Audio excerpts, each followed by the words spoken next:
You know, there is a COVID pandemic and it's increasing the digital divide crisis in education. And here to talk about that is, how am I saying it right? Is it Scott Yep, Pulsipher? Scott Pulsipher, you got it right. Oh, thank you. And you're Western Governors University president. So how vast is the digital divide in America? Yeah, that's if 21 million Americans don't have access to high-speed internet, when it comes to students and learning specifically, there are 15 million students in the U.S.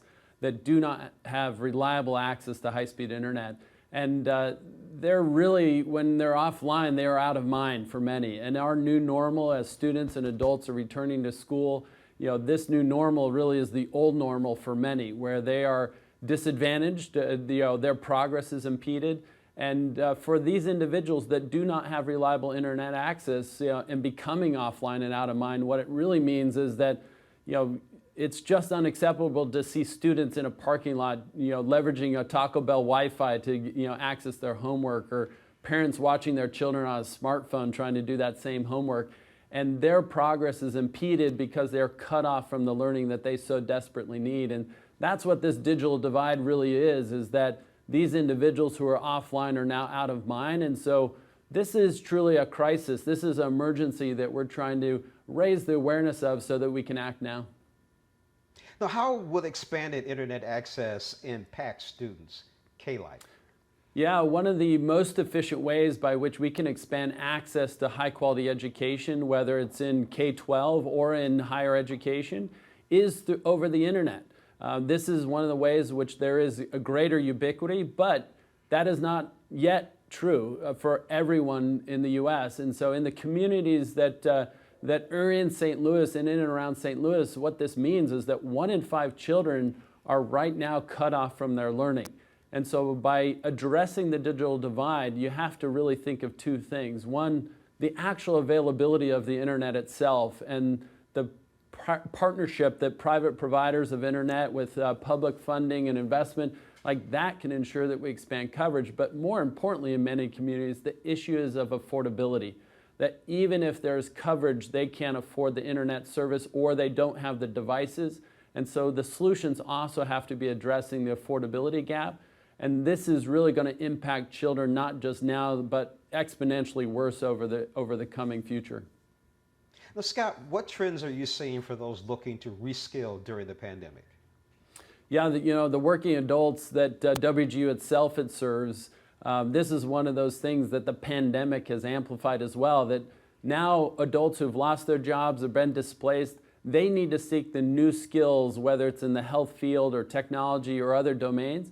And many of those skills are through programs, through education that's available on the internet, such that solving the digital divide or not solving the digital divide is keeping these adults disconnected from acquiring the skills they need for their next job or their next opportunity. And that raises the level of this importance as well. And this is where WGU is also doing its part. We have an online access scholarship that directly helps students fund their internet access and acquire the devices they need. And this is going to be vital as now we have an increase. We're talking about tens of millions of adults who now need new skills for their next job, that the digital divide is keeping them disconnected from that. Now, what can other educators or administrators do to advance online access or online learning participation?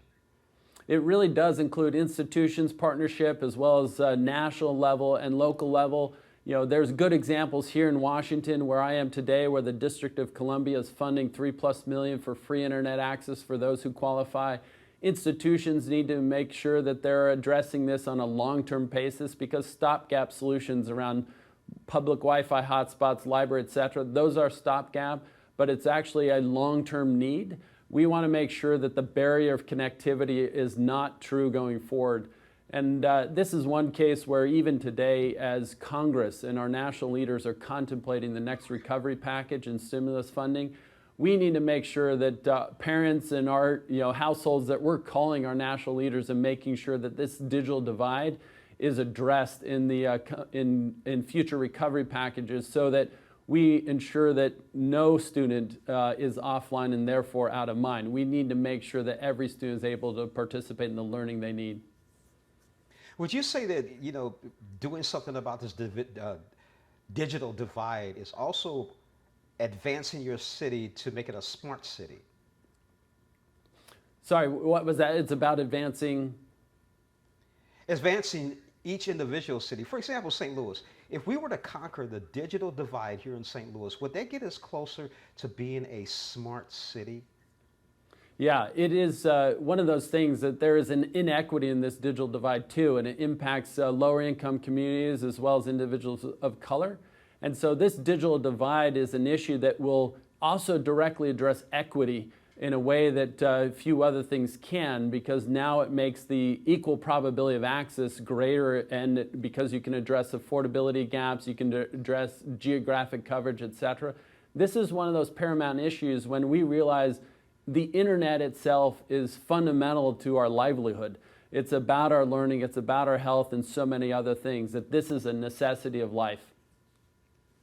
You got that right, Scott. I learned that very quickly when the pandemic hit and we had the lockdown. And I was like, without internet, can you imagine where we would be? Yeah, that's right. Yeah. Scott, thank you so much for joining us. Scott Pulsipher, who's Western Governors University president. We've been talking about the warnings of digital divide crisis in education. Thank you so much, James. Thanks, Scott.